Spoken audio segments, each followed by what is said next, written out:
دوستای عزیز و مهربونم، سحر هستم، راوی کانال داستان‌های عاشقانه با سحر. ممنون میشم با سابسکرایب کردن و به اشتراک گذاشتن ویدیوها به ما انرژی بدید. نگاه رسول اما کامل روم بود و سنگینیشو حس می‌کردم که حاج جعفر شروع کرد به صحبت کردن. پس فردا شب انشاءالله عقد کنونو برگزار می‌کنیم. من این دخترم. میدونم سخته برات بابا، ولی خب چاره‌ای نیست. گویا خودت هم قبول کردی که رسول زن بگیره. مهین طفلک آروم گفت بله خیلی خوبه. هاجر خانم دخترها رو دعوت گرفته، یه عروسی جمع و جور میگیریم. خبر به خانواده جهانگیر خدا بیامرزم دادم، ولی جهان خبر فرستاده که نمیتونه بیاد و انشالله برای عید نوروز میان. و خب طبق چیزی که برای عروسای دیگم انجام دادم، برای تابانم انجام میدم. برای هر کدوم از اون دوتا عروس یه باغ مهر کردم. برای تابانم یه باغ بغل مهریه مهین رو مهر میکنم. تو دلم عروسی برپا بود. فکر نمی کردم چیزی به عنوان مهریه برام در نظر بگیرن، ولی حاج جعفر هم ردیف عروسای دیگه‌اش به هم قرار بود مهریه بده. واسه همین آروم گفتم دست شما درد نکنه، ممنونم. هاجر خانم اما طاقت نیورد. حاجی، همتراس اون دوتا عروس، این کار درستیه؟ بله که درسته خانم، بالاخره عروسمونه، مثل مهین و مریم. اما آخه زن دوم، بعدم حتی میبینی که یه بزرگتر از جانبش نیست، یعنی کسی رو نداره. کلفت امارتمون بوده. حاج جعفر یه هجوش آورد و عصبانی گفت این حرفا رو قبلا زدیم خانم، منم جوابتو دادم، دیگه هم نمیخوام چیزی بشنوم. با این حرفای حاج جعفر منم ترسیدم، چه برسه به هاجر خانم. واقعا عصبانی بود و من تا اون روز این حد از عصبانیتش رو ندیده بودم. هاجر خانم سکوت کرد و حاج جعفر دستی به محاسنش کشید و گفت لا اله الا الله، بر شیطون لعنت. همین که گفتم. رسول، روی حرفم با تو هم هست. تابان از 2 روز دیگه زنت میشه. حق نداری از گل نازکتر بهش بگی. دقیقاً عین مهین. اینم بگم که هوای مهینو هم باید 2 برابر از قبل داشته باشی. رسول سر به زیر گفت چشم آقا جون. حاج جعفر رو کرد به من. حلیمه هم از روزی که تابان اومد تو این عمارت میاد اینجا. هاجر خانم، شما هم صحبت کن، دیگه توی مطبخ کار نمی‌کنی. بعدم از جا بلند شد و بقیه هم بلند شدن و گفت این 2 روز درگیری و ناراحتی نمیخوام. کارا رو راست و درست انجام بدید. رسول و تابان و مهین با من بیاید تو اتاق کارتون دارن. و راه افتاد سمت اتاقی. رسولم کنارش میرفت. هاجر خانم عصبی نشست سر جاشو. شنیدم که گفت بازپای اینا به عمارت باز شد.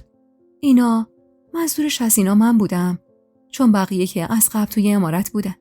ولی چرا گفت بازپاشون باز شد؟ گیج و سردرگم همراه با مهین راه افتادیم سمت اتاقی که رسول و حاج جعفر میرفتن.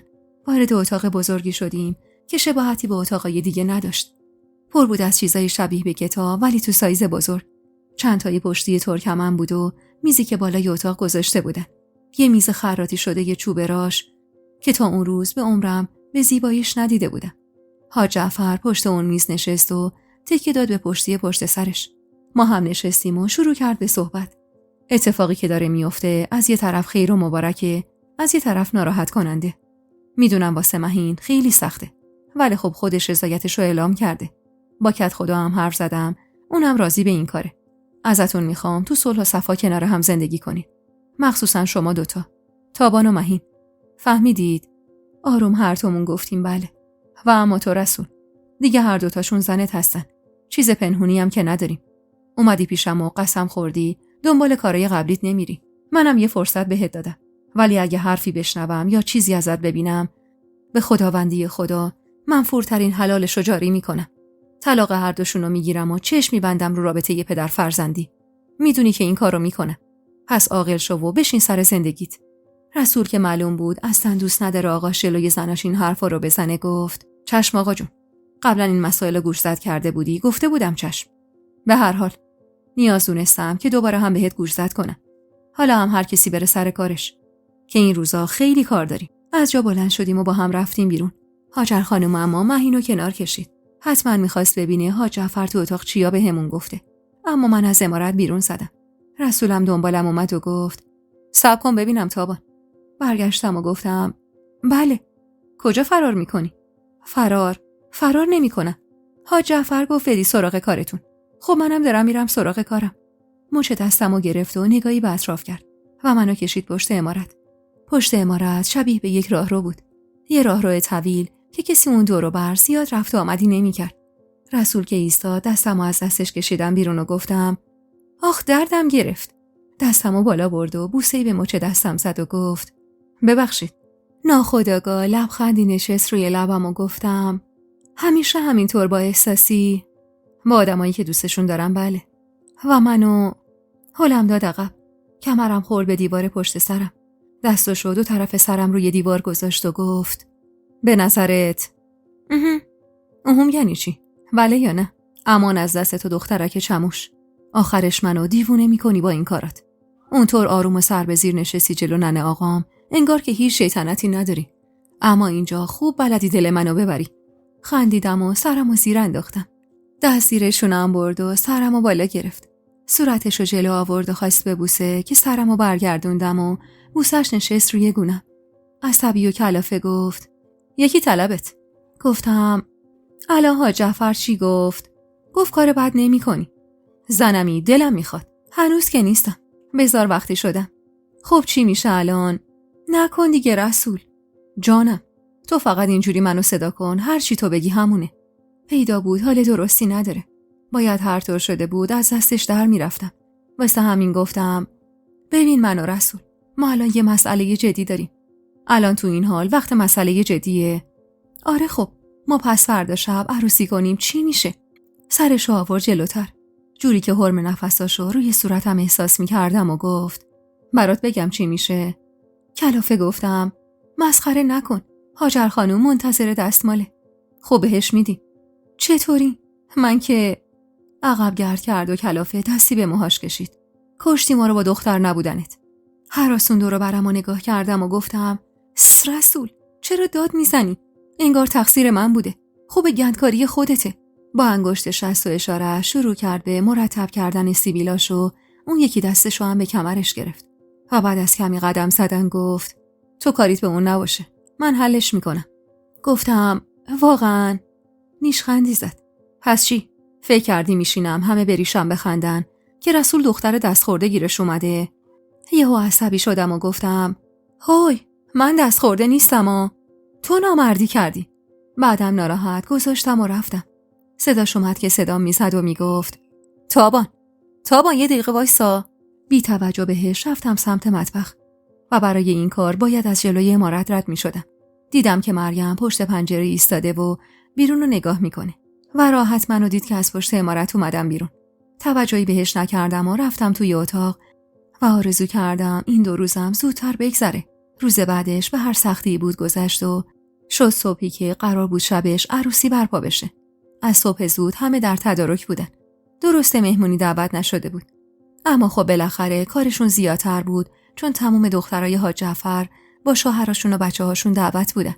کد خدا و زنش هم اومده بودن واسه عروسی. منم از صبح رفته بودم عمارت. بلقیس اومده بود برای بزک دوزک اهالی خونه. خواهرای رسولم اومده بودن.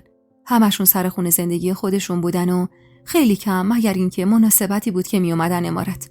مریم اما از صبح از اتاقش بیرون نیومده بود و گفته بود ناخوش احواله. ولی نزدیکای ظهر که شد خواهرش معصومه از راه رسید و اونم اومد بیرون. چنان واسه من چشخوره میرفتن انگار ارث پدریشون رو طلب دارن. ناهار اون روز که خورده شد عاقد اومد برای عقد کردن ما. مهین ناراحت بچه‌هاشو دور خودش جمع کرده بود و کنار مادرش نشسته بود. حال و روز مادرش هم بهتر از خودش نبود که البته حقم داشتن. رسولم حمام رفته و اصلاح کرده تر و تمیز اومد داخل و کنار من سر سفره عقدی که بلقیس چیده بود نشست. منم به گفته ی حلیمه توی اون لباس شیری خوشگلی که بلقیس واسم دوخته بود و اون سرخاب سفیدابی که برام کرده بود عین فرشته ها شده بودم. البته من به لطف حلیمه از بچگی میدونستم صورت خوشگلی دارم. اما الان وقتش بود تا از این زیبایی استفاده کنم و کارمو پیش ببرم. یادم عاقد که خطبه رو خوند هاجر خانم زیر گوشم گفت نمیخواد ناز کنی. همون بار اول بله رو بده تمومش کن. ولی من میخواستم کار خودمو کنم. واسه همین ایستادم تا هر 3 مرتبه خونده بشه. اما بار سوم که خطبه خونده شد بازم جوابی ندادم که رسول دست توی جیبش کرد و سکه کف دستم گذاشت و اون موقع بود که من گفتم با اجازه ی حاج جعفر و مهین خانوم بله. چند نفری کل کشیدن و دست زدن. عاقد که رفت حاج جعفر نزدیکمون اومد. از جا بلند شدیم. مبارک باشه ای گفت و دست توی جیبش برد و گوشواره‌ای بلند در آورد و گذاشت کف دست من و گفت بازم مبارک دخترم. انشالله خوشبخت باشید. هاجر خانم اما حساب یخماش تو هم بود و نگاهش خیره بود به گوشواره‌ای که حاجی به من کادو داده بود و من حد زدم که حاج جعفر بی خبر از اون کادو رو به من داده و واسه همینم حال روزش اینجوری بود. خواهرای رسول هر کدوم کادویی دادن. آخر سرم نوبت مریم رسید. جلو اومد و علنگویی دستم انداخت و گفت هر چند زن دوم شدن کادویی نداره. ولی خب بالاخره جلو مردم باید یه کادویی چیزی داد. زیر لب گفتم جبران میکنم به موقعش. به عمد هرسش میدادم و اینو خودم خوب میدونستم. هاجر خانم اما کادویی نداد. مهین و مادرش هم جلو نیومدن و من کاملا بهشون حق میدادم. مردا که رفتم بیرون، هاجر خانم کنارم نشست و زیر گوشم گفت حاجی چی گذاشت کف دستت؟ دستمو باز کردم و هاجر خانم چشم از کف دستم بر نداشت. هیچی نگفت و همین عجیب بود. مات اون گوشواره شده بود که دستمو مشت کردم و اون موقع بود که به خودش اومد و بدون هیچ حرفی گذاشت و رفت. رفتارش حسابی شک برانگیز بود. گوشواره ها رو به حلیمه سپردم و گفتم حلیمه خیلی مواظبش باش. خب باشه جونم، حتما. اون روز گذشت و غروب که شد، مهمونای کمی که داشتیم همه رفتن خونه هاشون. زن کت خدا هم موقع خداحافظی با غضب نگاهی به هم انداخت و آروم گفت وای به حال دختری کلفت زاده. اگه به خاطرت قطره اشک از چشم دخترم بیاد، کل آبادی رو بسیج میکنم بر علیهت. جوابی ندادم. ولی هاجر خانم که دوباره برگشته بود به همون حال سابقش و کنارم ایستاده بود گفت مگه من مرده باشم؟ کاری کنه خودم ادبش میکنم. در ضمن هیچ کسی نمیتونه از گل نازکتر به مهین بگه. مادر مهین چشم و ابرویی اومد. ببینیم و تعریف کنیم هاجر خانم. شام که خورده شد، سفره جمع شد و هاجر خانم گفت یالا برو تو اتاق. بلند شدم برم که حلیمه هم دنبالم اومد. ولی صدای هاجر خانم سر جاش میخوبش کرد که گفت تو کجا؟ حلیمه ترسیده برگشت. خانم جان کمک کنم؟ لازم نکرده. برگرد اتاق خودت. حاج جعفر رو داده به این دختر، فکر کرده ملکه است ندیمه برای خودش گرفته. گفتم ولی حاج جعفر خودشون. ساکت. فعلا نیازی به ندیمه نداری. هر وقت لازم داشتی خودم یکی پیدا میکنم.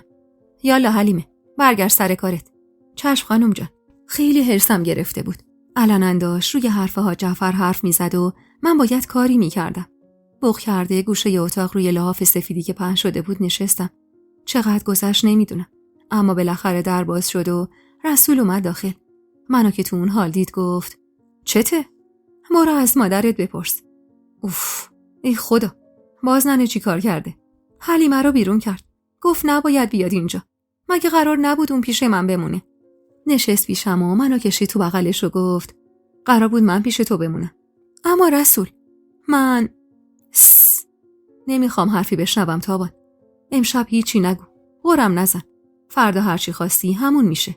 خب فقط اون قضیه دستمالو حل کنیم بعد بریم سراغ کار خودمون. گفتم چطوری؟ الان درستش میکنم. یهو دیدم وسیله از جیبش در آورد. بعدم پاچه شلوارش رو زد بالا و خراش کوچیکی روی پاش انداخت و دستمالو کشید بهش و چند باری این کار رو تکرار کرد تا دستمال کامل قرمز شد. لبخندی بهش زدم و گفتم خیلی زرنگی. پس چی؟ شوهرت همه فن حریفه. کو تا منو بشناسی. انگشت اشارم و طرفش گرفتم و گفتم تو همه فن حریفی؟ پس منو نذاش حرفمو ادامه بدم و گفت خیلی خوب. آروم. چته اینقدر چموش بازی در میاری؟ اینا رو گفت و چارقد توری که رو سرم بود و برداشت و گیره موهامو باز کرد. موهای بلندم ریختن دورم. سر شلای موهام کرد و گفت آخ که من میمیرم واسه این بو. چی میزنی به سر دختر؟ اومد نفس عمیقی بکشه که یهو در اتاق زده شد. بر خروس بی محل لعنت. سری دستمال قایم کرد و پاچه شلوارش رو پایین کشید و گفت کیه؟ هاجر خانم در رو باز کرد. اومد داخل و رسول شاکی گفت چی شده ننه؟ نگاه هاجر خانم نشست روی من که با موهای باز تو بغل رسول بودم.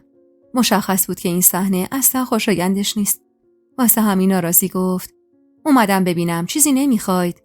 نه مادر نمیخوایم. اگرم خواستیم صداتون میکنیم. خیلی خوب. حالا چرا عصبانی میشی؟ بعدم در رو محکم به هم کوبید و رفت و رسول زیر لب گفت خدا شاهده خجالت میکشید وگرنه میگفت امشب و پیش ما بمونه. خنده یه ریزی کردم از اینکه رسول خوب ننشو میشناخت. بعد از رفتن مادرش رسول دوباره منو در آغوش کشید. منم سعی کردم خودمو با آغوشش بسپرم. درست زن دوم بودم. درست رسول مرد رویاهای من نبود، ولی خوب بلد بود چطور ناز زنو بخره و باهاش رفتار کنه. منم سعی کردم دل به دلش بدم و زنونگی واسش خرج کنم. چون تنها راهی که میتونستم دووم بیارم و با اهالی اون امارت بجنگم همین بود. باید مردم و تو مشتم میگرفتم. دمدمای صبح بود که بالاخره تو آغوش رسول خواب به چشمم اومد. نمیدونم چقدر بود که غرق خواب بودم که سر و صداها از بیرون بلند شد. رسول با نارضایتی گفت: چه خبرشون اول صبحی؟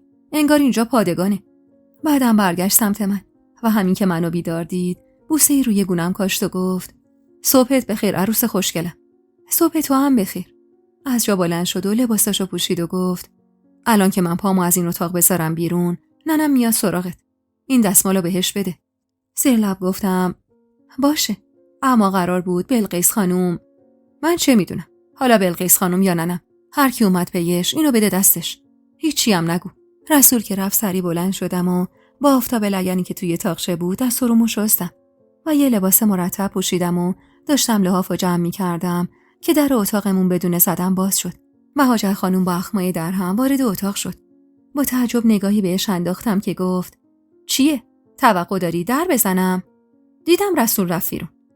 درسته، او رفت بیرون، اما شاید من حال روزم مساعد نبود. دختری بی‌حیا، تو روی من وای میسی؟ دستمال کو؟ دستمالو دادم دستش و اونم رفت بیرون. لحافو جمع کردم و نشستم همونجا. واقعیت نمیدونستم باید چی کار کنم. کمی که گذشت رسول برگشت توی اتاق و گفت: چرا بیرون نمیای؟ نمیدونم، روم نمیشه. اومد کنارم نشست و دستشو انداخت دور کمرم. رو شدن نداره دختر، همه همینن هر شب. خندیدم و گفتم: خیلی بی‌حیایی رسول. چه کنم؟ اینم از محسنات منه. اینو گفت و زل زد تو چشمام و ادامه داد: چه خوب که هر وقت بیام تو این اتاق تو هستی. زبون چرب و نرمه ها. میخوای بیرون نریم؟ و دستمو گذاشتم جلو دهنش و گفتم: نه قربونت، پاشو بریم بیرون. صدای حاجر خانمم اومد که میگفت: چه دور زمونه ای شده؟ باید بشینی منتظر عروس تا بیاد. گفتم: پاشو رسول، پاشو تا مادرت نیومده تو اتاق. و هر دو با هم از اتاق رفتیم بیرون. غیر از محمد و حاج جعفر بقیه سر سفره بودن. حاجر خانم اخمی به من کرد و آروم گفت: والا حیا هم خوب چیزیه. سکوت کردم و حرفشو نشنیده گرفتم.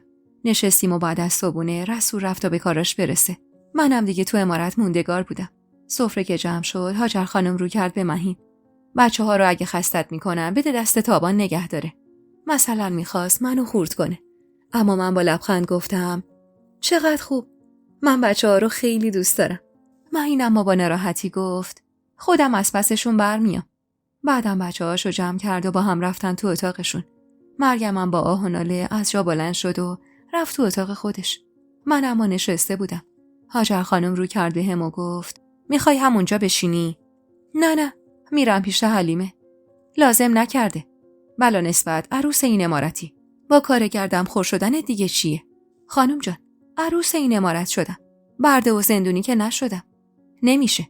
تا شوهرت نیست باید به حرف من گوش بدی. پس برگرد تو اتاقت. با نارضایتی برگشتم تو اتاقم. اگه میخواست اونجوری پیش بره واقعا خسته کننده بود. پس باید با رسول حرف میزدم. کمی که موندم صدای گریه بچه‌ای به گوشم رسید. بیرون رفتم و دیدم مهین یکی از بچه‌ها رو بغل گرفته و داره سعی میکنه یکی دیگر رو آروم کنه. پیدا بود که حسابی کلافه شده. جلو رفتم و گفتم: این کوچیک رو بده به من و اون یکی رو آروم کن. یه وقت از دستت میفته. اخماشو تو هم کرد و گفت: لازم نیست. خیلی خوب. پس حداقل بذار این یکی رو آروم کنم. گفتم لازم نیست تابان. شونه‌ای بالا انداختم و گفتم: باشه، خود دانی. و ایستادم همونجا که یهو یکی دیگه از بچه‌هاش هم از اتاق اومد بیرون. گمونم 4 سالی داشت. رو کرد به مادرش و گفت: مادر، میخوام برم مسترا. مهین کلافه رو کرد بهش: خب خودت برو مادر. نمیتونم. زود باش. الان خودمو خیس میکنم و مهین کلافه و سردرگم نگاهی به من انداخت و دست 2 بچه رو گرفت و با هم رفتن. وضعیت ناجوری بود و من به این فکر میکردم که چرا کمکی نداره. همونجا ایستاده بودم و به رفتنشون نگاه میکردم. دقایقی بعد مهین برگشت. موقع برگشت هنوز بچه‌ای بغل داشت و یکی گریه میکرد و اون یکی که مسترا داشت انگار خودش رو خیس کرده بود که اونم داشت گریه میکرد. صدای حاجر خانم اومد که گفت: مهین چه خبره؟ بازار شامه؟ چرا اینقدر این بچه‌ها گریه میکنن؟ مهین جوابی نداد و خواست وارد اتاق بشه. من که کنار در بودم گفتم لااقل یه کمکی بگیر. 4 تا بچه رو که نمیشه یه نفر مراقبت کنه. بگو یکی از اهل خونه کمکت کنه. بدون اینکه نگام کنه گفت منتظر دستور شما بودم. گفتم خود دانی، به خاطر خودت میگم. و اینطور بود که باز رفتم تو اتاق خودم. چقدر این امارت حوصله سربر بود. موقع نهار که شد یکی از زن‌ها اومد دم در و گفت وقت نهاره. ممنون، الان میام. رسول نبودش و انگار باید زنون نهار میخوردیم. سفره که پهن شد مریم همونطور که قاشق غذا رو تون تون توی دهنش میذاشت گفت چه حسی داری تابان؟ از سوال ناگهانیش جا خوردم و نگاش کردم و گفتم در چه مورد؟ از اینکه از پای آتیش مطبخ پا شدی نشستی پای سفره. خیلی بی تفاوت گفتم حس خاصی نیست. در هر حال پختن غذا قشنگتر از خوردنشه. انگار توقع این جوابو نداشت که ذوقش کور شد. اما کم نیورد و گفت پس میگم خاله جون بفرستیمش همون مطبخ. هاجر خانم اما زیر چشمی نگاش کرد. کل کل نکنید. غذا تو بخور مریم. تو هم زبون درازی نکن تابان. گفتم کافیه. دیگه سکوت کردم و تو همون سکوت چند لقمه خوردم. اما تو تمام مدت به این فکر میکردم که باید دمشو میشیدم. تا شب به همون منوال گذشت و من تک و تنها تو اتاقم نشسته بودم و این اصلا به مزاقم خوش نبود.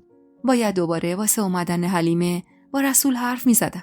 اینجوری پیش میرفت کم کم دیوونه میشدم. من نه آدم توی یه اتاق موندن بودم نه اینکه بخوام با کسی حرف نزنم. هوا که تاریک شد چراغ روشن کردم و نشستم منتظر تا رسول بیاد. میدونستم همون موقع ها پیداش میشه. در اتاق که باز شد و اومد داخل خوشحال دویدم جلوشو گفتم خوش اومدی. خیلی خوب شد که اومدی. لبخندی به پهنای صورت زد.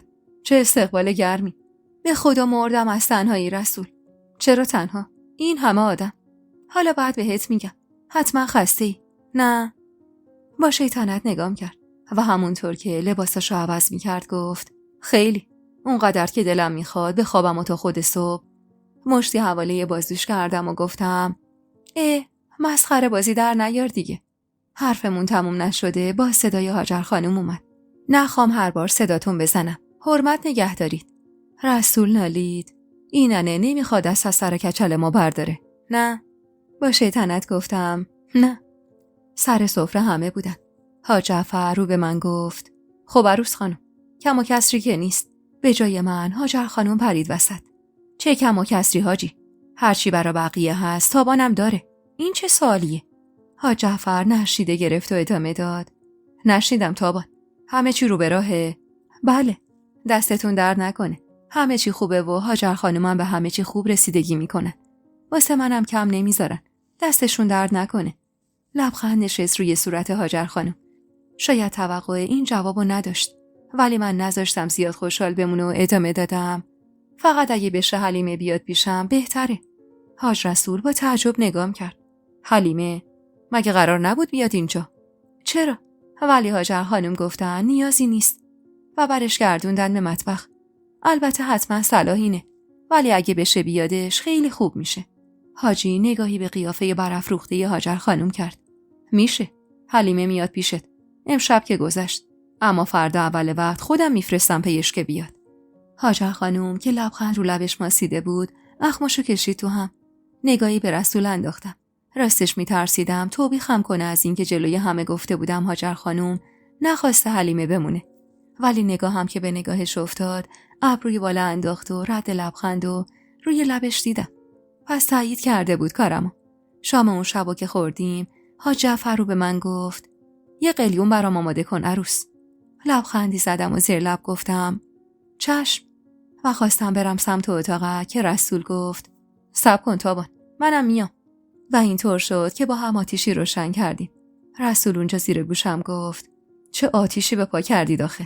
حواست هست؟ در حالی که به آتیش رسیدگی میکردم گفتم چه آتیشی؟ دیگه شغلی هاجر خانمو میکنی؟ اونم به حاج جعفر. تابی به گردنم دادم و گفتم نه که تو هم بدت اومد. حواست باشه اون مادرمه.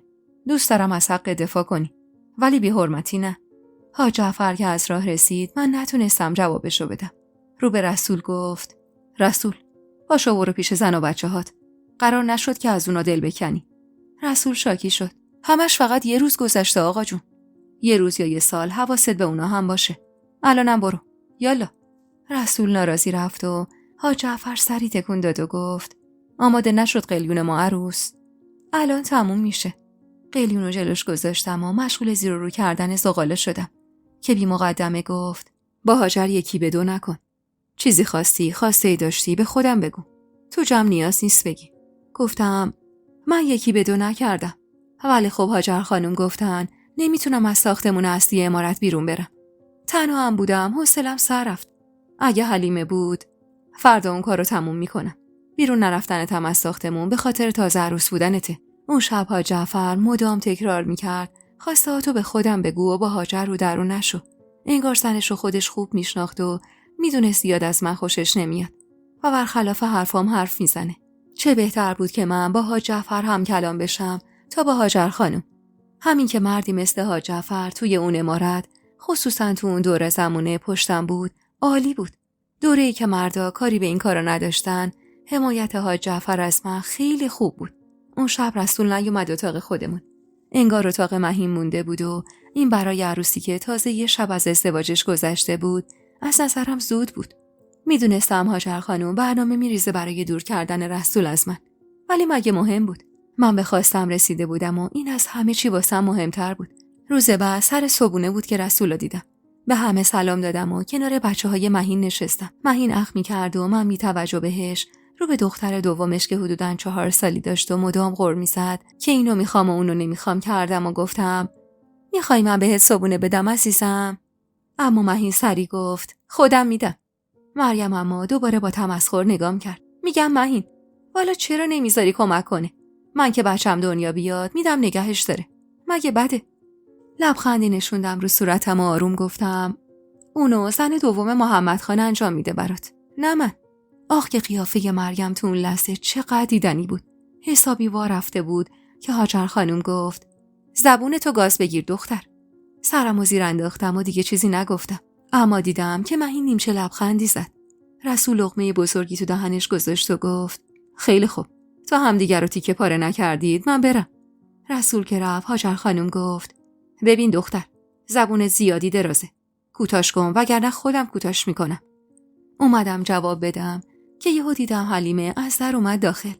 اونقدر از دیدنش خوشحال شدم که بی توجه به بقیه گفتم خوش اومدی حلیمه و رفتم طرفش رو بغلش کردم. 2 روز بود ندیده بودمش، ولی انگار 2 سال بود که دلتنگش بودم. آخه من روز و شبامو از موقعی که یادم میومد با این زن گذرونده بودم. حلیمه حکم مادرمو داشت. اونم بغلم کرد و گفت دلتنگت بودم دختر. منم.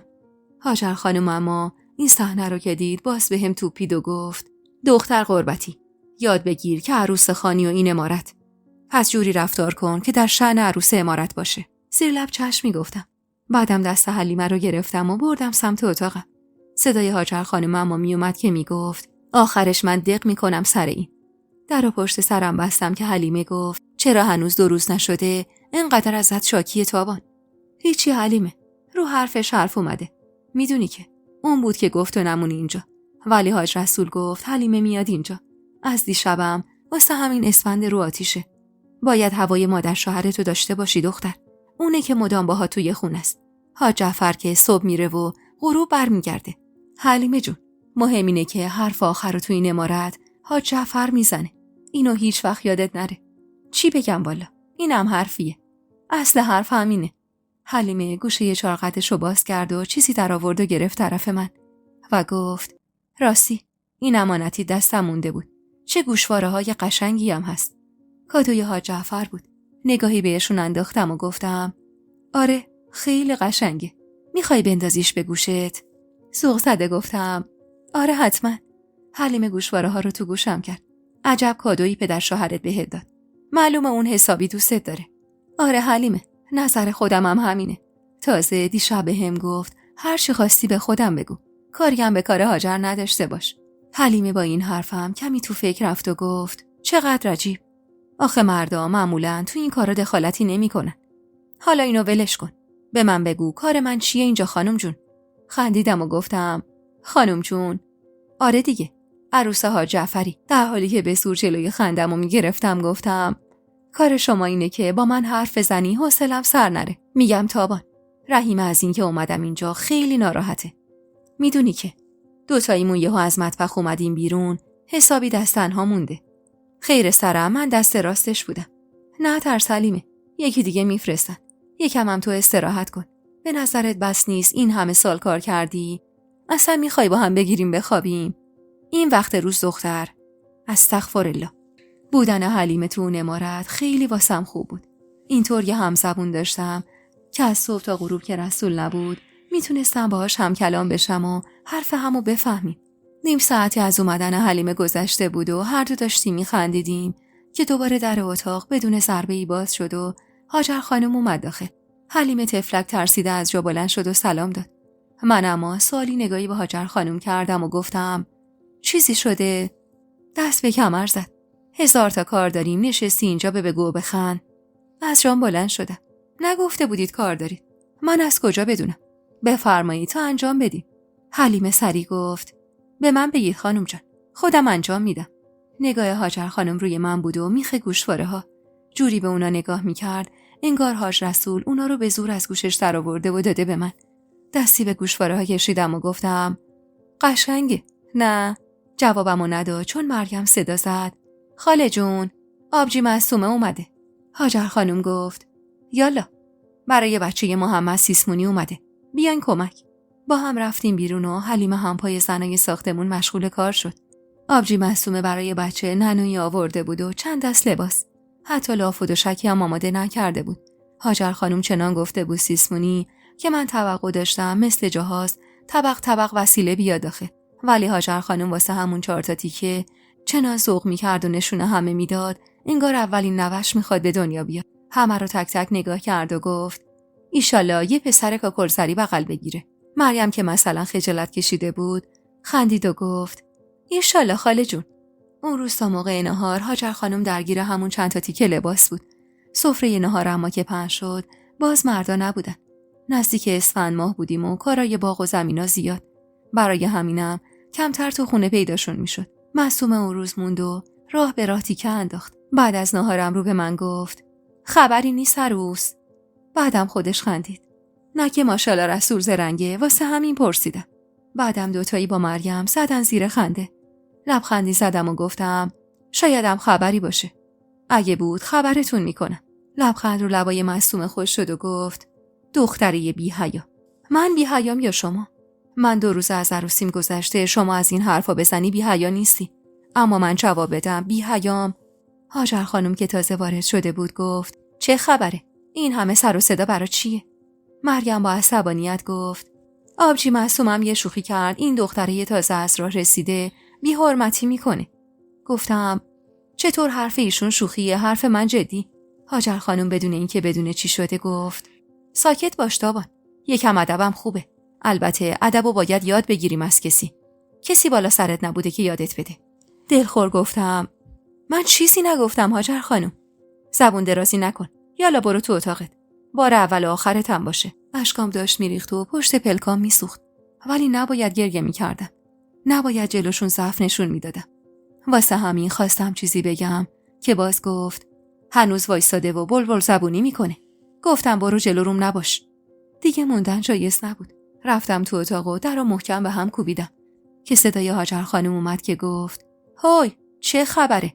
در رو شکوندی، انگار از خونه آقاش آورده. نشستم لب پنجره و اجازه دادم تا اشکام سرازیر بشن.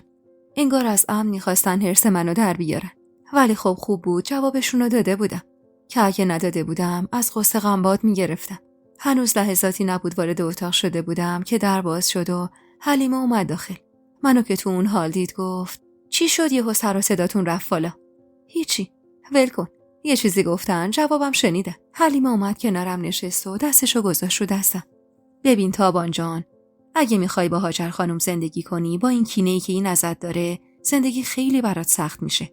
پس باید کر باشی و کور و خیلی جاها هم لال. میفهمی؟ گفتم گفتی کینه حلیمه؟ چه کینه‌ای از من داره؟ اصلا هاجر خانم چه کینه‌ای میتونه از من داشته باشه؟ مگه من کیم؟ یه کلفت بدبخت که تو عمارتشون کار میکرده و حالا هم دست بر غذا شدم عروسشون. حلیمه آشکارا هول کرد. من همین قضایا رو میگم. یعنی میخواست دختر خواهرشو بگیره ولی تو شدی عروسش. گفتم این میشه کی نه از قبل؟ نمیشه. گفتم ببین حلیمه، فعلا حوصله بحث کردن با تو رو ندارم، ولی خوب میدونم که منظور تو چیز دیگه ای بود. پس بمونه واسه بعد که ازت حرف بکشم. حلیمه سکوت کرد، ولی یه حسی به من میگفت چیزی فراتر از این چیزا وجود داره. اون روز تا شب از اتاق بیرون نرفتم. زنایی که مسئول کارای ساختمون عمارت بودن غروب که میشد هر کدوم مثل حلیمه به اتاقشون میرفتن. حلیمه رفته بود و من تنها شده بودم که بالاخره در اتاق باز شد و رسول اومد داخل. با ناراحتی نگاهمو ازش گرفتم. درو بست و اومد کنارم نشست و گفت چی شده عروس خانم؟ شنیدم گرد و خاک به پا کردی. انگشت اشاره‌مو سمتش گرفتم و گفتم عصبانی‌ام رسول. خب دستاشو بالا برد. خیلی خوب. آروم. چه خبره؟ چی شده؟ برو از آبجی معصومه خانومت بپرس. سحسیر خنده و گفت حالا چرا آبجی معصومه خانوم؟ نخند رسول. اعصابم خورده، تو بدترش نکن. بی توجه به غرغره منو کشید تو بغلش و گفت بیا ببینم کی اعصاب خانوم خوشگل منو خورد کرده. نکن رسول، حوصله ندارم. محکم‌تر از قبل منو گرفت تو بغلش و گفت ولی من حوصله دارم. خوبم دارم. اصلا آدم با شوهرش اینجوری تا میکنه، اونم شوهری که اینقدر دوستش داره. کمی آروم گرفتم تو آغوشش و گفتم با شوهری که ولش میکنه و میره. بله، ما تازه 2 روز عروسی کردیم رسول. خب قانون دختر، یه شب اینجا یه شب اونجا، ولی قول میدم اینجا بیدار بمونم و اونجا بخوابم. بعدم خنده سرمستانه‌ای کرد و گفت حالا هم اخماتو واکن و پاشو با هم بریم شام بخوریم. نمیخوام. اوه پس اوضاع قمر در عقربه. الان یه کاری میکنم تا آروم بگیری. از جا بلند شد و رفت دم در و لای در رو باز کرد و گفت ما شامو تو اتاقمون میخوریم. یه سفره بیارید این طرف. صدای هاجر خانم اومد که میگفت این دیگه چه صیغه‌ایه؟ صیغه نداره مادر. میخوام یه امشبو تو اتاق خودم شام بخورم. مشکلیه؟ هاجر خانم که از صداش تشخیص میدادم چقدر اعصابش به هم ریخته گفت چشم آقا تو دور دیدی رسول. سفره جدا کردن دیگه چیه؟ اونم زمانی که مهمون داریم. میخوام مهمونمون راحت باشه. دروغ چرا؟ کیف کردم از این کار رسول. اون شب حاج جعفر نبود و رسولم آزادانه تر رفتار میکرد. سفره 2 نفری برامون چیدن و من سر کیف از اون رفتار رسول نشستم پای سفره. اولین لقمه‌ای که گرفتم و رو به رسول گفتم باز کن دهنتو. رسول باز کرد و لقمه رو گذاشتم دهنش. سرخوش خندید و گفت آفرین دختر خوشگل، همیشه باید اینجوری به شوهرت برسی. با خنده و شوخی و ناز و نوازش شام اون شب رو خوردیم. گاهی حتی با صدای بلند خندیدیم و میدونستم که هاجر خانم و کل آدمای بیرون با این حرکت ما چه هرسی میخورن، ولی اصلا برام مهم نبود. تازه به عمد این کارو میکردم. من باید این مردو هر طور شده بود تو مشتم میگرفتم. سفره شام که جمع شد لحاف و پهن کردم که رسول گفت به این زودی بخوابیم. خزیدم زیر دستش و گفتم جا باید گرم و نرم باشه. نرمیش مال تو شه، گرمیش از تو. شیطون نگام کرد. ای بلا نگیری دختر با این زبونت. بیا تو بغلم ببینم. باید از شبایی که رسول پیشم بود نهایت استفاده رو میبردم. با اون پیشینه‌ای که رسول داشت راهی جز این نبود. باید کاری میکردم که به سمت کارای قبلیش بر نگرده و دشمن شاد نشم. صبح روز بعد توی خواب ناز بودم که حس کردم رسول از جا بلند شد. دستشو گرفتم و گفتم نرو رسول. باز برگشت توی رخت خواب و گفت هوا داره روشن میشه عزیزم. باید برم. تو بگیر بخواب. کجا میری؟ سر زمین. اینم پرسیدن داره. پس ظهر بیا سر قنات. خب قنات واسه چی؟ تو بیا برات نهار میارم اونجا 2 تایی بخوری. بوسه‌ای بگونم صد و گفت باشه میام. و رفت. بعد از رفتنش زیر لحاف خزیدم و دوباره خوابیدم. ولی مگه توی اون عمارت میشد اصلا خوابید؟ هنوز هوا کامل روشن نشده بود که سر و صداها بلند میشد. سفره صبحونه که پهن شد رفتم بیرون. حاج جعفر تنها بالای سفره نشسته بود. معمولا روزایی که اون خونه بود محمدم بود، ولی اون روز ازش خبری نبود. سلام دادم و نشستم. لبخندی بروم زد. همه چی رو به راه عروس؟ بله به لطف شما. مهین و بچه‌هاش که اومدن و نشستن، حاج جعفر رو به هاجر خانم گفت پس اون یکی عروس کو؟ یکم حال نداره حاجی. گفتم بخوابه. بالاخره هرچی نباشه بار شیشه داره. همه مشغول خوردن شدن و حاج جعفر زودتر از همه سر سفره بلند شد و گفت محمد چند روزی نمیادش. فرستادم شهر. اینو گفتم که منتظرش نباشید. به زنشم بگو. هاجر خانم متعجب گفت چطور تنها؟ بچه که نیست خانم. من جای دیگه کار دارم. دم عیده و 1000 تا کار داریم. راستی عید نوروز جهان و مادرش میان. پس طبق این که مهمون داریم آماده بشید. هاجر خانم چشمی گفت و سکوت کرد. اما بعد از رفتن حاج جعفر زیر لب غر زد. اینا هم دوباره پاشون به اینجا باز شده. یه مدت رفت و آمد نداشتن. راحت بودم از شرشون. کسی چیزی نگفت و هر کسی رفت سمت کار خودش. حلیمی که اومد پیشم بهش گفتم امروز از مطبخ برام غذا میذاری کنار؟ واسه چی؟ میخوام ببرم سر قنات با رسول 2 تایی نهار بخوری. حلیمه لب گزید. این چه کاریه دختر؟ خیر سرت، تازه عروسی. تازه عروس نباید بره بیرون. میدونی مادر شوهرت بفهمه قیامت به پا میکنه. گفتم برای هیچی تازه عروس نیستم. فقط واسه بیرون رفتن از عمارت تازه عروسم. لج نکن دختر. جایی نمیرم که حلیمه. میخوام برم پیش شوهرم. چی بگم؟ از من گفتن. خود دانی. باشه. تو غذا رو بیار، بعد از سفره نهار میرم. باز این کار بهتره. موقع خواب نیمروزی برو، شر درست نکن. باشه. اینم واسه خاطر گل روی تو. سر سفره نهار با غذا بازی میکردم. در حدی که هاجر خانم گفت این چه طرز غذا خوردنه؟ نمیدونم. سیرم انگار. اصلا میل به غذا ندارم. مریم پوزخندی زد و گفت نکنه آبستنی. دلم میخواست تا میخورد میزدمش. که هاجر خانم گفت چه کار داری مریم؟ پیله کردی یا؟ بذار 1 ماه بشه بعد. مریم همونطور که غذاشو میخورد گفت خب میگم شاید از قبله. با تعجب گفتم یعنی چی؟ خب در مورد رسول حرف میزنیم دیگه. شایدم از قبل با هم. عصبانی گفتم ادامه نده. خب وگرنه بد میشه. خیلی بد. مریم به یه حالت مسخره‌ای گفت چی میشه مثلا؟ خودم چند روز قبل از وقت دیدمت از پشت عمارت اومدی بیرون. پشت سرتم رسول. نرفته بودید برنج پاک کنید که. دستمو مشت کردم و گفتم ساکت باش. چیه؟ چرا ترسیدی؟ هاجر خانم که دید داره بحث بالا میگیره گفت مریم چیه خاله جون؟ مگه دروغ میگم؟ من هنوز واسم سواله چرا رسول یهو پاشو کرد توی کفش و گفت الا و بلا تابان؟ هان واسه شماها سوال نیست؟ خوبه والا. مردم چه شانسی دارن. هاجر خانم با تعجب نگاش کرد. چی سوال باشه مریم؟ ببین خاله جون، من میگم شاید این دختر از قبل با رسول بوده. خب رسول به دهنش مزه کرده، گفته چرا 1 بار باشه. بذار عقدش کنم 1 مدت. لیوان جلو رومو با پشت دستم پس زدم و گفتم بسته. ادامه نده وگرنه 1 کاری دستت میدم. خجالت بکش. هاجر خانم رو به من کرد. چه افسار پاره کردی؟ مگه اینجا طویل است؟ گفتم الان پشتی اونو میگیرید؟ نمیبینید چه حرفایی به هم میزنه؟ الان داره به من تهمت میزنه. چی بگم؟ بعیدم نیست. با صدایی که سعی میکردم بالا نبرمش هاجر خانومو خطاب دادم و گفتم چی؟ مهین که دید اوضاع خرابه بچه هاشو برداشت و با خودش برد. از سر و صدای ما هم یه عده اومده بودن تو نشیمن. هاجر خانم اما بهشون توپید. چیه؟ مگه نمایش اجرا میکنی؟ برگردی سر کارتون ببینم. بعدم رو کرد به من. تو هم کلی بازی در نیار. داریم حرف میزنیم. اینا حرف نیست هاجر خانم. دارید تهمت میزنید. تو روز روشن دارید بهم تهمت میزنید. اصلا مگه خود شما بلقیس خانومو نیوردید معاینه؟ مگه نگفت سالمه؟ دیگه این حرفا چیه؟ مریم خونسرد داشت غذاشو میخورد و همونطور حرف میزد و میگفت از کجا معلوم بلقیس دروغ نگفته باشه؟ یهو یخ کردم. از کجا میدونست؟ نکنه بلقیس بهش حرفی زده بود. ولی نه، اگه میخواست بگه قبل از عقد میگفت. نه حالا. پس مریم حتما داشت دستی میزد. اما من نباید رکب میخوردم. واسه همین گفتم چیه؟ در مورد خود دروغ گفتن که بهش شک داری؟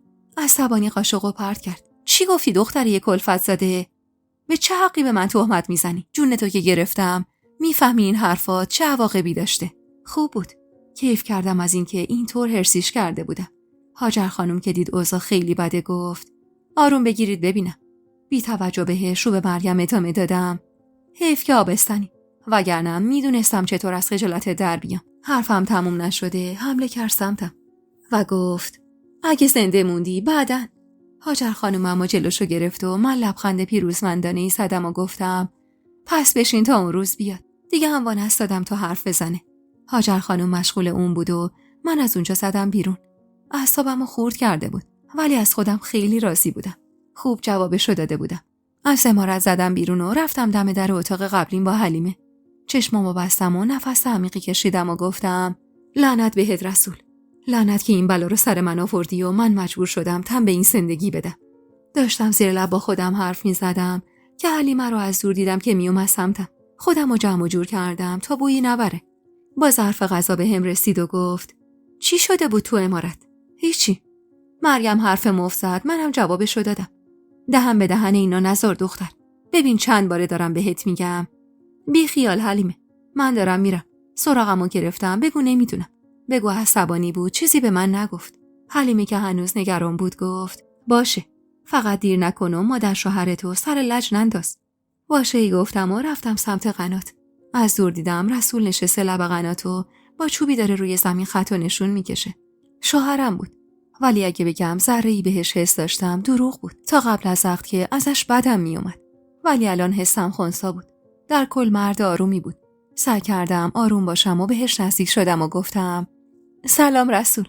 خیلی منتظر موندی؟ سرشو بالا گرفت و گفت نه، تازه رسیدم. حالا چرا سر قنات؟ نمیدونم.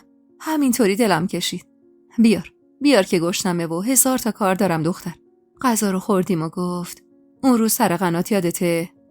دختر تو چقدر کله خراب بودی که با اون وضعیت رفته بودی تو آب. چه میدونم. گرمم بود و عصبانی بودم. بعدشم اصلا فکر نمی کردم کسی بیاد اینجا. کل اهل آبادی دعوت بودن تو عمارت. چه میدونستم سر و کله تو پیدا میشه.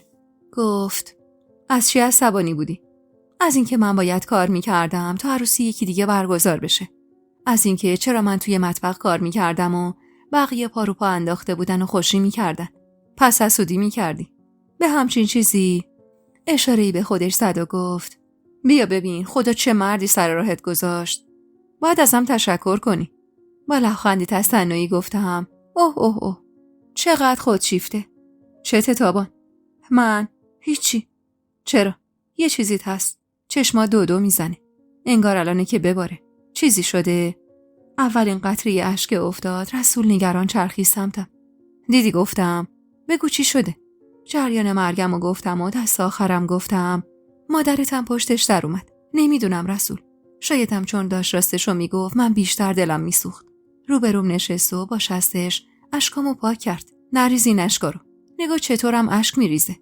درد داره حرفاش رسول. خیلی درد داره. اون قدری که امروز از حرفای مریم درد کشیدم، اون روز لب این قنات از ترک خوردن درد نکشیدم. یهو انگار تازه یادش بیاد که چی کار باهام کرده بود گفت آخ نگو. بد زدم. نه. میونه گریه خندیدم.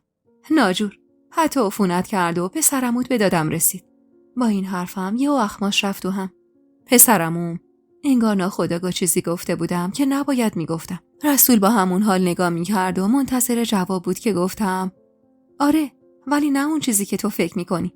رفته بودیم واسه تمیز کردن اتاقای مهمون که به خاطر زخم پام لحاف و شک و لکه شدن. پسرموتم دید و با کمک حلیمه روش دوا زدن و بعد بهتر شد. رسول عصبی انگشت اشاره‌اش رو جلوم گرفت. بار اول و آخرت باشه با اون حرف میزنی. فهمیدی؟ گفتم رسول من از کجا هستن اونو ببینم که بخوام باهاش حرف بزنم؟ چرا اینقدر عصبانی میشی؟ همین که گفتم. اگه 1000 سال دیگه هم دیدیش حق نداری باهاش حرف بزنی. باشه. آروم باش. اما رسول دیگه آروم نشد و گفت زود باش برگرد عمارت. خودش هم بلند شد و بدون خداحافظی سوار اسب شد و رفت. زود وسایل رو جمع کردم و برگشتم. تو راه هم کلی لعنت فرستادم به خودم که چرا بی موقع دهن باز کرده بودم. و اگه رسول میفهمید چند بار دیگه هم باهاش رو در رو شدم و چه حرفایی زدیم، چه بلایی ممکن بود سرم بیاره. هرچند که یه مرتبهشو خود شاهد ماجرا بود.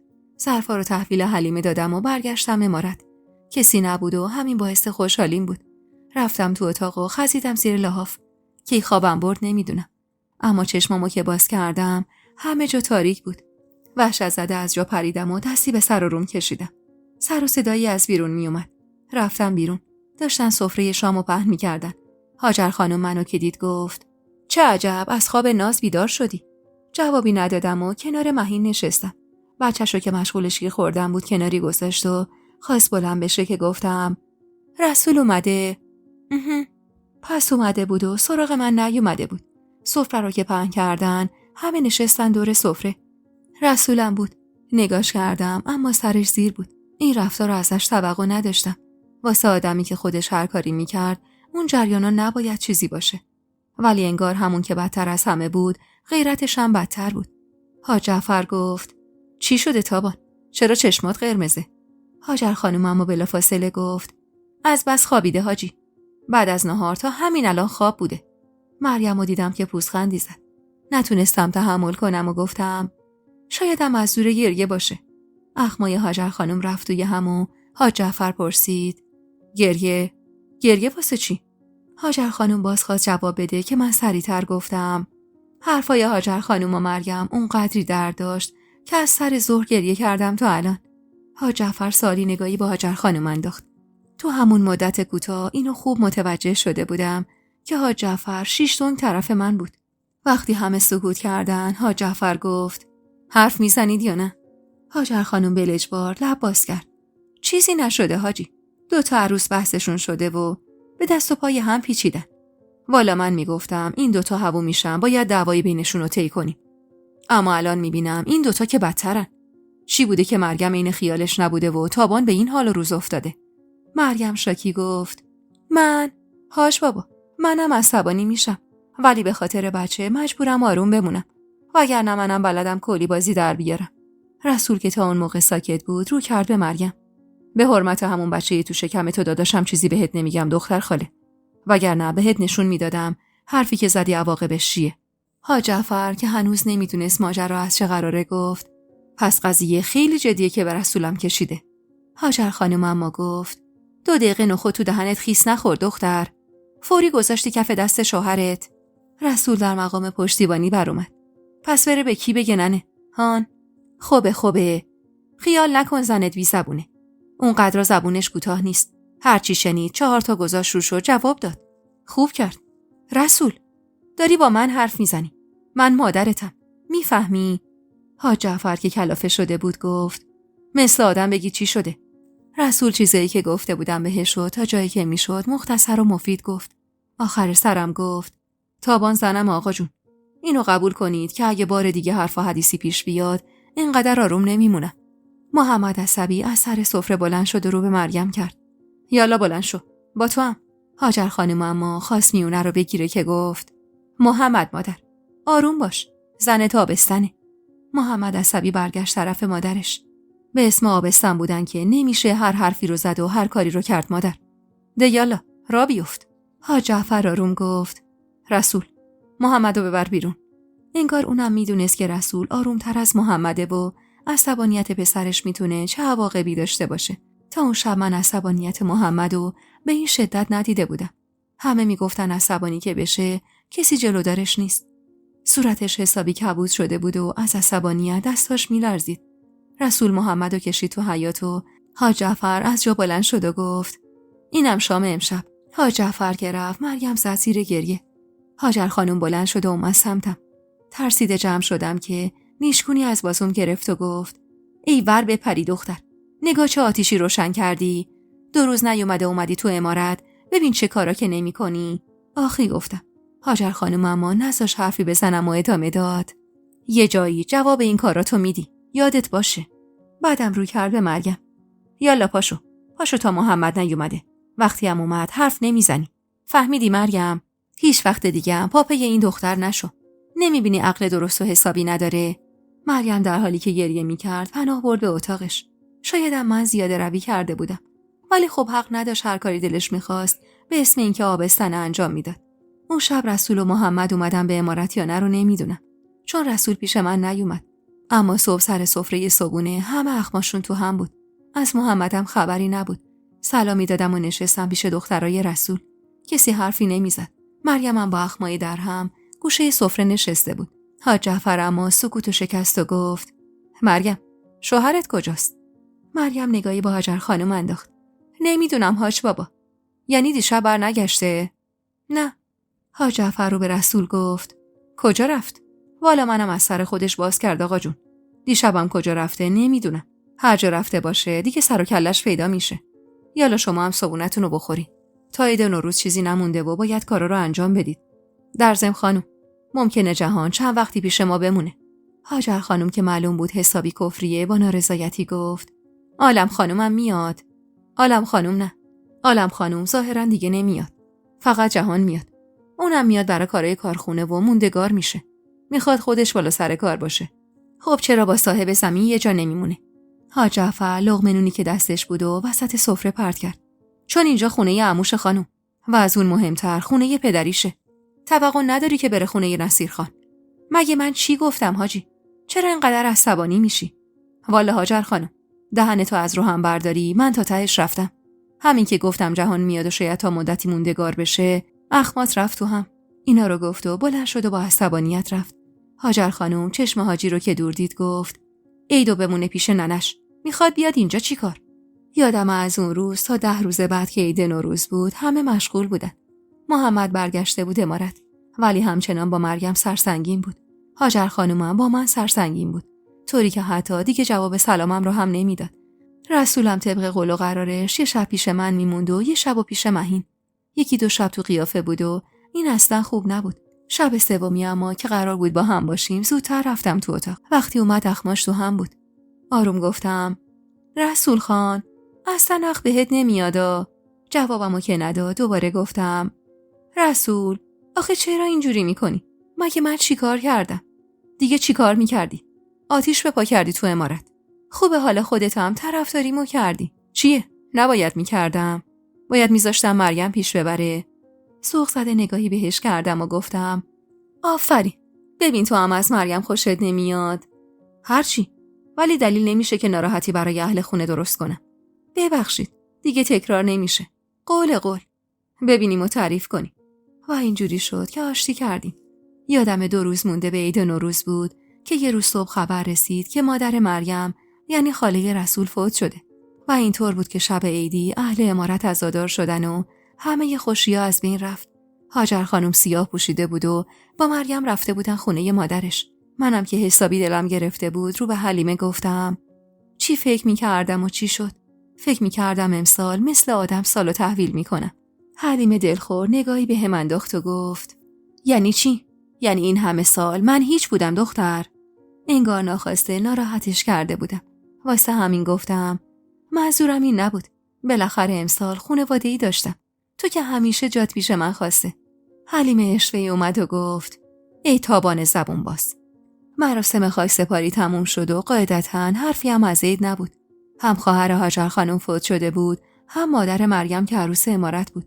مریم هم دیگه ماه 6 بود و همه مواظب بودن که اتفاقی واسش نیفته.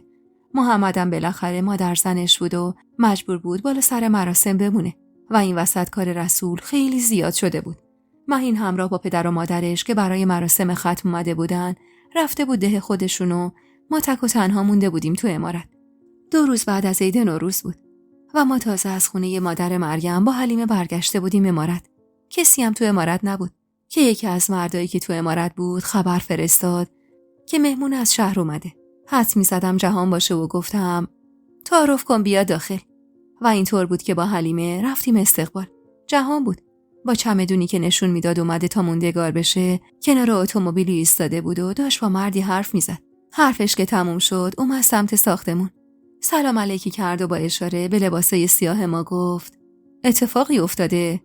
مادر مریم زن محمد خان فوت شده. آهان روحشون شاد. اینو گفت و اومد داخل و نگاهی به اطراف انداخت و ادامه داد انگار کسی نیست. نه تا مراسم 7 همه خونه مرحومن. خب پس من انگار بعد موقع اومدم. کاش رفته بودم پیش شاهین. با اینکه نمیدونستم شاهین کیه گفتم همین الان خبر میفرستم واسه حاج جعفر. بدونن اومدید سری برمیگردن امارت. خیلی خوب. اینطور خوبه. بعدم اشاره‌ای به چمدونش کرد. کجا ببرم؟ حلیمه فوری گفت اتاق بالا رو تمیز کردیم میبرم اونجا. بعدم اجازه نداد جهان چیزی بگه. چمدونو برداشت و رفت. جهان رو کرد به من و با کمی شیطنت گفت امیدوارم این بار رخت خوابا لکه نشده باشه. یادآوری روزی رو کرده بود که رسول به هم ترکه زده بود. ناخودآگاه سوزشی توی پام حس کردم و اخمام رفت تو هم. جهان انگار متوجه شد که گفت چیزی شده؟ به خودم اومدم و گفتم نه اگه میخواید استراحت کنید بفرمایید بالا. منم حالا پیغام میفرستم واسه حاج جعفر. از پله ها رفت بالا و من شکلکی پشت سرش در آوردم. انگار اجبار داشت که اون جریان رو یادآوری کنه. از طریق یکی از خدمه خبر فرستادم واسه حاج جعفر. حلیمه از بالا اومد پایین و گفت ماشاءالله، 1000 ماشاءالله. چقدر این پسر آقاست. هرچی بچه‌های حاج جعفر به درد نخورن، 1000 ماشاءالله به بچه جهانگیر خان. اینجاست که میگن مادر آدم باید رگ و ریشه داشته باشه. چپ چپ نگاش کردم که گفت هان چیه؟ نمیتونم یه بارم به دل خودم غیبت کنم. نه بکن. هر وقت دلت خواست به دلت غیبت کن. حالا چی شده که این جهان خان برات عزیز شده؟ عزیز بود. اما اونقدر آقاست که عزیزتر شده. آهانی گفتم و رفتم تو اتاقم. حاج جعفر خیلی زود از راه رسید. وقتی رسید فقط من تو عمارت بودم. حلیمه هم رفته بود تا توی مطبخ کمک کنه. چون چند تایی از خانوما از جمله رحیمه همراه هاجر خانم رفته بودن تا کارای خونه مادر مریمو بکنن. جهانم هنوز پایین نیومده بود. حاج جعفر منو که دید گفت خبر دادی جهان اومده؟ پس کو؟ بالاست. اتاقشو بهشون نشون دادیم. حتما استراحت میکنه. سری تکون داد و پله ها رو رفت بالا. نمیدونم چرا، ولی دوست داشتم حرفای اون 2 نفر رو بشنوم. یه جورایی برام جالب بود در مورد چی با هم حرف میزنن. واسه همین آروم و آهسته از پله ها بالا رفتم و متوجه شدم صداشون از کدوم اتاق میومد. هرچند میترسیدم منو ببینم ولی خب فضولیم اجازه نمیداد برگردم. در اتاق نیمه بود و من پشت دیوار وایسادم و گوش دادم ببینم چی میگن. نمیدونم چی میگفتن. قبلش ولی از اینجا شنیدم که حاج جعفر گفت خوب کردی. اینجا موندنت بهتره. و جهان خان در جوابش گفت ولی شاهین خیلی اصرار کرد. شاید مجبور بشم پیشش بمونم. نه جهان جان، اینجا خونه پدریته. یه جورایی خونه خودته. پس فکر رفتن و از سرت بیرون کن. تو یادگار برادرمی. زشت نیست بری خونه غریبه. غریبه که نیستن عمو. بالاخره اونا هم خاله‌زاده و دایی‌زاده های منن. حاج جعفر اما گفت هرچی هستن تو به ما نزدیکتری. حرف رفتنم نزن. چشم عمو جان. چشمت بی‌بلا. کارا چطوره؟ خوبه. شاهین بالا سر کاره. ولی خب تا خودم نباشم خیالم راحت نیست. حاج جعفر گفت درسته. هر کسی بالای سر کار خودش باید باشه. ببینم جهان. نصیر خان که مشکلی پیش نیورد. نه عمو جان، چه مشکلی؟ هیچی. میدونی که سالهاست با هم دشمنی داریم. راستش وقتی هم که آدماشو بعدم خودش اومدن اینجا من دهنم باز مونده بود. از وقتی آقات رحمت خدا رفت ما دیگه همدیگر رو ندیده بودیم. جهان در جواب عموش گفت من که از دعواهای شما زیاد خبر ندارم عمو جان. فقط تا جایی شنیدم که انگار دعوا سر خاله من بوده. شهلا، درسته؟ اصلا قضیهش چی بوده؟ واسه چند لحظه سکوت بینشون برقرار شد تا بالاخره حاجی به حرف اومد. درسته. بی خیال این چیزا. کاری داشتی خبرم کن. این چند روزه بگذره اهل خونه برمیگردن و زندگی برمیگرده به روال عادی. ممنونم عمو جان. نمیخوام مزاحم کسی باشم. من از پس کارای خودم برمیام. مزاحم نیستی جهان. اینو یادت باشه. منم برم تو هم استراحت کن. اینجا یه حرفاشون که رسید فهمیدم الان حاجی میاد بیرون. واسه همین سری رفتم توی اتاقی که درش باز بود و در رو آروم بستم. و از شیشه یه گوشه در دیدم که حاجی رفت و جهانم در اتاقو بست. نفسی از سر آسودگی کشیدم و لعنتی به خودم فرستادم و گفتم آخه دختر، فضولی کردنت چیه؟ اصلا چه حرفی زدن که بخواد واسه تو مهم باشه؟ ولی خوب که فکر می‌کردم اطلاعات خوبی کسب کرده بودم. این که نصیر خان یا پدر بزرگ جهان میشه که خب بعید بود، چون باید آدم پیری باشه، در صورتی که جوری ازش حرف می‌زدن که هم سن و سالای حاج رسول میشد. یا دایی یا شوهر خاله جهان بود و در هر حال نصیر خان و خانواده‌اش فامیلای عالم خانم مادر جهان بودن. در ضمن جهان اشاره کرده بود دعوا سر دختری به نام شهلا بوده که از قضا خاله جهان بوده. حالا چی بود نمیدونم. شاید حلیمه خبر داشت. در اتاق آروم باز کردم و خواستم برم بیرون که همزمان در اتاق جهانم باز شد و اومد بیرون. با دیدنش حسابی ترسیدم. اگه میفهمید گوش وایسادم خیلی بد میشد. با ابروهایی که از تعجب بالا رفته بود گفت شما اینجا؟ به بخت بدم لعنت فرستادم و گفتم من اومدم چیزی از اتاق ببرم. اتفاقی افتاده؟ نه، چه اتفاقی؟ آخه رنگت خیلی پریده. دستی به صورتم کشیدم و دویدم سمت پله ها. و تو دلم گفتم ای خدا مرگت بده تابان، یه بارم مثل آدم رفتار کن. پایین پله ها که رسیدم خدا می کردم کسی تو سالن نباشه که منو ببینه و خدا رو شانس آوردم که کسی نبود. دستم رو روی سینم گذاشتم و نفس عمیقی کشیدم. جهان آروم آروم از پله ها پایین می اومد. نگاهی بهش انداختم. لبخند مرموزانه اما قشنگی روی لباش بود. حلیمه در ساختمون رو باز کرد و اومد داخل. منو که پایین پله و جهانو در حال پایین اومدن دید، حسابی تعجب کرد. جهان بی توجه به من راهی بیرون از ساختمون شد و حلیمه بازومو گرفت و گفت چه خبره اینجا تابان؟ به خودم اومده بودم و گفتم چه خبره؟ تو پایین این پله ها چی کار داری؟ من هیچی. اصلا حلیمه، چرا من واسه هر چیزی باید جواب پس بدم؟ باید جواب پس بدی چون باید حواست باشه تو یه زن شوهر داری. گفتم چه ربطی داره؟ اصلا مگه من چی کار کردم؟ والا چه کردی رو نمیدونم، ولی این نگاه جهان خان به تو اصلا خوب نیست. گفتم چه نگاهی؟ بیا برو منو سیاه نکن. تو اون بالا بودی، درسته؟ این که حلیمه اینقدر خوب منو بلد بود چیز عجیبی نبود. بالاخره من عین دخترش میموندم. به حالت قرولند کنان گفتم حلیمه چیه؟ وقتی واقعیتو میگم عصبانی میشی؟ ولی ماشاءالله بهش، یه پارچه آقاست، چشمم کف پاش. دهن کجی کردم بهش و گفتم خدا برا ننش نگهش داره. ایشالله. حلیمه ایشاللهی گفت و راه افتادیم سمت اتاق. قلبم اما عین یه گنجش میزد. اگه رسول میفهمید من با جهان رو در رو شدم، قیامت به پا میکرد. واسه همینم همون روز و همونجا با خودم عهد کردم که از اون به بعد حتی جواب سلام جهان رو هم ندم. جهان اون روز رفت و تا 2 روز بعد خبری ازش نبود. جوری که حتی رسول خبردار نشده بود که جهان اومده. روز 7 مادر مریم که تموم شد، شب بالاخره همه برگشتن امارت. مریم که نزده میرقصید بعد از فوت مادرش، دیگه علنا همه رو بنده خودش کرده بود. واسه هر کاریم یا بهونه بچه رو داشت یا بهونه عزادار بودنشو. هاجر خانم کمی که خستگی در کرد گفت چه خبر بود این چند روز؟ حاج جعفر گفت جهان اومده. البته 1-2 روز رفته ده بالا، ولی خب اینجا موندگاره. رسول که بی خبر از همه جا بود گفت پس چرا من ندیدمش آقا جون؟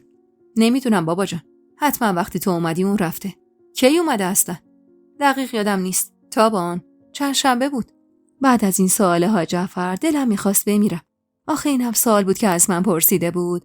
رسول با چشمای به خون نشسته نگام میکرد که آروم گفتم 2-3 روز پیش. رسول دیگه کلامی حرف نزد. همه که رفتم برای خوابیدن، رسول اومد تو اتاق.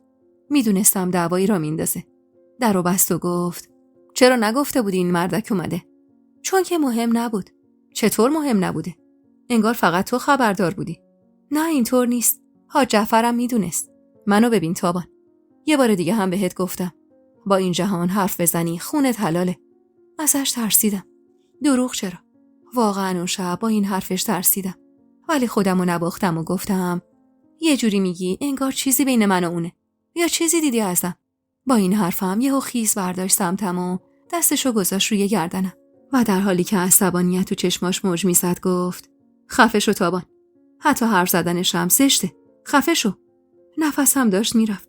رسول که دستشو برداشت به سرفه افتادم و همون جایی که ایستاده بودم 2 زانو روی زمین فرود اومدم و اشکام شروع کرد بریختن. رسولم بی توجه به من عصبی از اتاقمون زد بیرون. مگه من چی کار کرده بودم؟ لعنتی به رسول فرستادم و وقتی نفسم بالا اومد لیوانی آب خوردم و رفتم زیر رخت خواب. هنوز خوابم نبرده بودم اما که در باز شد و رسول اومد داخل. لباساشو در آورد و خزید زیر لحاف و بی هیچ حرفی منو کشید تو بغلش و من اون شب حالت تهوع داشتم. از خودم، از اون زندگی، از رسول عوضی، از زمین و زمان، از همه و همه حالم به هم میخورد. و اون شب تا خود صبح سیل اشکام روونه بود و تا سپیده که زد نخوابیدم. صبح روز بعدم با سردرد بدی بیدار شدم. لباس مناسبی پوشیدم و رفتم بیرون. همه سر سفره صبحونه بودن. جهانم بود. سلام دادم و نشستم. رسولم با نگاهش بین من و جهان میچرخید. سعی میکردم حتی اتفاقیم نگاهم به جهان نیفته که هاجر خانم گفت عالم خانم چرا نیومدن؟ جهان آروم جواب داد مادر زیاد با این حوالی اخت نیست. همون تهرونو بیشتر دوست داره. خب اینجور که تنها میمونن. دخترها هستن. نمیذارن تنها بمونه. حاج جعفر گفت اگه نیروی کمکی خواستی از اهالی ده ببر. ممنونم اوجان. کارگر و شاهین جور کرده. رسول که سرش زیر بود با شنیدن اسم شاهین سر بلند کرد و با طعنه گفت خوبه. اسم چه آدمایی رو تو این عمارت میشنویم؟ شاهین خان شدن شریک کاری شما جهان خان؟ جهان با خون سردی گفت چطور پسرمو؟ مشکلی داره؟ رسول گفت مشکل که نه، ولی خب وقتی یکی دشمن چندین و چند سالم باشه بعد یهو خیلی راحت اسمش سر سفره صبونه بیاد یکم تعجب برانگیزه. جهان رو به حاج جعفر کرد. فکر کنم اون مشکل رو حل کردم با عمو. درسته؟ حاج جعفر کمی دست کرد و بالاخره گفت حرفایی زدیم، اما مشکلی نیست که با 2 کلم حل بشه. ولی خب کار جهان ربطی به دعواهای ما نداره رسول. جهانم گفت آهان همینه عمو، کار من ربطی به مشکل و دعوای بقیه نداره. رسول دیگه حرفی نزد، ولی پیدا بود حسابی عصبی و کلاف است. سفره صبحونه که جمع شد رفتم توی اتاق. رسول اما هنوز سرسنگین بود. لباسشو پوشید و زیر لب غر زد. فقط جهان کم بود این وسط. تمام جرأتمو جمع کردم و گفتم اگه دعوام نمی‌کنی میشه بگی دعوای این 2 تا خانواده چیه؟ چیز مهمی نیست. آهان، پس واسه چیز غیر مهم اینقدر عصبی شدی؟ یعنی چیزی نیست که به تو ربطی داشته باشه دختر. اخمامو تو هم کردم و گفتم با تو باشه هیچی این عمارت به من ربط نداره. بله تابان خانم، هیچ چیش بهت ربط نداره. تو وظیفه خودتو درست انجام بده که چند صباح دیگه نخوام دعوا کنم بالای بچه دار نشدن تو. خوب میدونستم که یه روز به این مرحله میرسیم. اون رسولی که میمرد واسه یه لحظه با من بودن اینجوری سیر میشد از من. ولی دیگه نه اینقدر زود. خودمو نواختم و رفتم نزدیکش و دستی تو موهاش کشیدم و گفتم من که همیشه حی و حاضرم. تو نیستی شوهرم. دست دیگم رو هم روی قفسه سینش گذاشتم و گفتم دروغ میگم. خودش رو عقب کشید. انگار ترسید وابده که گفت کار دارم باید برم. گفتم این مدت که مهین نیست بهترین فرصته. سری تکون داد و از در رفت بیرون. در که بسته شد نالیدم. انگار من کشت مردشم. به درک که میری. برو که دیگه بر نگردی. عید نوروز بود و مهین 13 روز بود که خونه مادرش مونده بود. و از روزی که من به رسول گفته بودم این مدت فرصت خوبیه، هر شب رسول اتاق من بود و من فکرم مدام درگیر این بود که هرچه زودتر آبستن بشم و تمام امیدم این بود که پسری تو آغوش رسول بذارم تا جای پا محکم بشه. هرچند رسول دیگه اون رسول روزای اول نبود، ولی خب بالاخره من توی اون عمارت به عنوان عروس حاج جعفر بودم و همین که کلفتی نمی کردم و همه چیز واسم حی و حاضر بود میتونست این رفتارای رسولو برام تو حاشیه ببره. با اومدن مهین و بچه‌هاش اما زندگی برگشت به روال قبل. جهان بود یا نبود خبردار نبودم، چون خیلی کم سر سفره غذا میشست. یا نبود یا شام و ناهارش رو توی اتاقش میخورد. هاجر خانم از این وضعیت تماشاکی بود و میگفت انگار اینجا کاروانسراست. باید شام و ناهار آقا رو براش بفرستیم بالا. البته که این حرفاش دور از چشم حاجی گفته میشد. فروردین ماه تموم شده بود و بعد از عید کارای زمین و کشاورزی اونقدر زیاد شده بود که گاهی از صبح تا آخر شب من اصلا رسول رو نمیدیدم. دنبال کار زمین و کشاورزی بود. یادم یه روز که روی تخت وسط حیاط نشسته بودم، در ورودی عمارت باز شد و اتومبیل جهان اومد داخل. اتومبیل گوشه‌ای پارک کرد و اومد پایین. نگاهی به دور و بر انداخت و نگاهش درست نشست روی من. از جا بلند شدم که برم سمت ساختمون، اما سری خودش رو به هم رسوند و گفت دلیل فرارت چیه تابان؟ با خودم گفتم این دیگه چی بود پرسید؟ بعد از مدت ها همدیگر رو دیدن، اینم سواله که میپرسی مرد ناحسابی. اما نفس عمیقی کشیدم و گفتم فرار نمی‌کنم. میکنی. علنا هم فرار میکنی. اما خودم اینجوری فکر نمی‌کنم جهان خان. با هم قدم شد و گفت سخت نیست. چی؟ این که مدام تو خونه ای؟ خب مگه بقیه کجان؟ همه تو خونن. همه آره. اما تویی که من میشناسم اینجور نبودی. این همه باغ و قنات هست تو این روستا. اما تو همش شپیدی تو خونه. باز گفته بود قنات. شاید اون منظوری نداشت. ولی من آدم حساسی روی اون موضوع بودم و فوراً به خودم گرفتمش. و عصبانی گفتم هر بار باید به هم یادآوری کنید. با تعجب نگام کرد و گفت چیو؟ واقعاً که. اینو گفتم و با قدمای سری ازش دور شدم. اگه یکی خبر میرسون به رسول این بار دیگه از خونم نمیگذشت. هرچند من کاری نمیکردم. ولی خب رسول حسابی حساس شده بود. در واقع کافر همه را به کیش خیش میپنداشت. 40 مادر مریمو که دادن، هاجر خانم یه روز صبح سر سفره صبونه که جهانم بود گفت حاج جعفر با اجازه شما چند روزی معصومه رو میارم اینجا. تفلک تک و تنها شده. بقیه همه رفتن سر خونه زندگی خودشونو، این دختر تک و تنها مونده. حاج جعفر که پیدا بود اون روزا یه سرداره و هزار سودا گفت هر کاری میکنی بکن. فقط نظم عمارت به هم نریزه. چشم حاجی. مریم هم پا به ماهه، خواهرش پیشش باشه بهتره. و اینطور شد که از همون روز معصومه ساکن عمارت شد و از همون لحظه ورود نیش و کنایه ها شروع شد. هنوز حرف اولی به دومی نرسیده بود که گفت تابان خبری نیست. دلم میخواست جوابشو بدم و بگم مثلا عزاداری، یکم عزاداری کنی بد نیست.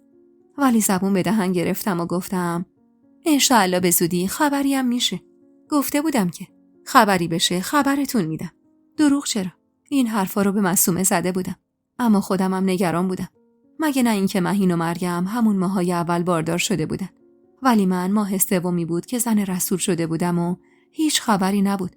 انگار اومدن معصومه باعث شده بود تیم هاجر خانم تکمیل بشه و ستای همه فکر و ذکرشون این بود که چرا تابان آبستن نشده. یه روز که باز در این مورد حرف می زدن هاجر خانم گفت میترسم اینم آبستن نشه مجبور بشم باز واسه رسول زن بگیرم. از این حرفش حسابی عصبانی شدم. اگه هر وقت دیگه ای بود چشممو میبستم و دهنمو باز میکردم. ولی خب توی اونجا من حامی نداشتم. واسه همین باید سکوت میکردم. اما ترس خودم هم همین بود که به 6 ماه نکشیده هاجر خانم باز زیر پای رسول بشینه. واسه همین سعی داشتم رسولو تو مشتم بگیرم. ولی انگار دیگه اون جذابیت قبلو براش نداشتم. انگار وقتی تا منعش میکردم خواهانم بود. و حالا که دیگه ممنوعیتی نبود و خیالش راحت بود که همیشگی مالک منه، هیچ نگرانی نداشت و دل سرد شده بود ازم. هرچند که این چیزی بود که من از قبلم پیش بینی کرده بودم. اما خب نه به این زودی. یکی از شبای اواسط اردیبهشت ماه بود که بعد از شام حاج جعفر رو به من گفت تابان پاشو یه قلیون واسم چاق کن. از وقتی عروسه شده بودم خیلی کم پیش می اومد درخواست قلیون بده. خوشحال از جا بلند شدم و گفتم چشم الان آماده میکنم. و سری رفتم بیرون و بساط آتیش رو به پا کردم. هوا فوق‌العاده خوب بود و همون بیرون آتیش روشن کرده بودم. حاج جعفرم اومد و روی همون تخت توی حیاط نشست و کمی که گذشت گفت همه چی خوبه تابان؟ مشکلی نداری؟ همه چی خوبه به لطف شما. رسول اذیت و آزاری که نداره؟ نه. خب خدا رو شکر. حرفش تموم نشده در عمارت باز شد و جهان با اتومبیلش اومد داخل. ما رو که با هم دید اومد سمتمون. سلامی داد و حاج جعفر گفت خوش اومدی. خسته نباشی. ممنونم. بیا بشین اینجا. جهانم از خدا خواسته نشست کنار حاج جعفر. سرگرم آتیش بودم که حاج جعفر گفت کارا چطور پیش میره؟ خوبه عمو. نصیر خان که سنگ اندازی نمیکنه. نه. فقط خیلی اصرار داره من از اینجا برم و پیش اونا بمونم. اصلا به این فقره فکر نکن. اینجا خونه یه پدری توه. هیچ جایی هم نمیری. جهان کنجکاو گفت عمو جان چی بین شما هست که اینطور با هم دشمنید؟ نه شما آدم بی منطقی هستی نه نصیر خان که بگم از سر بی منطقی کار به اینجا کشیده. حاج جعفر کلافه گفت مال قدیمه. بهتره توی دیگه گذشته کفگیر تاب ندیم. جهان دستی به موهاش کشید. اون که نه. ولی خب بدونم قضیه چیه. البته تا حدودی میدونم دعوا سر خاله منه. ولی چی شده رو نه. نه شما میگی نه نصیر خان. حتما حکمتی داره پسر. تو هم دیگه حرفشو نزن. قلیونو آماده کردم و جلوی حاج جعفر گذاشتم که یه آن چشمم افتاد به جهان. نگاهمو دزدیدم و گفتم اگه کاری نیست من با اجازهتون برم. جهان از جا بلند شد و گفت اگه به خاطر من میخوای بری نرو. من میرم. و رفت سمت ساختمون. حاج جعفر پاکی به قلیونش زد و گفت چرا به خاطر جهان بری؟ چی گفتیم بچه؟ با اینکه خوب فهمیدم منظور جهان چیه ولی گفتم والا منم نمیدونم. یعنی اصلا نفهمیدم. اینا رو گفتم و سری برگشتم به ساختمون. قرار بود رسول پیش مهین بمونه.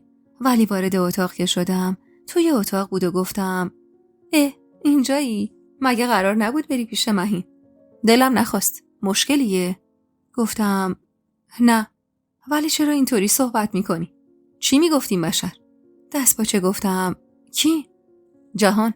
چی میگفت یه ساعت نشسته بود اونجا تو هم هی ناز و کرشم جلوش میومدی؟ از این حرفش خیلی ناراحت شدم و عصبی گفتم خجالت بکش رسول.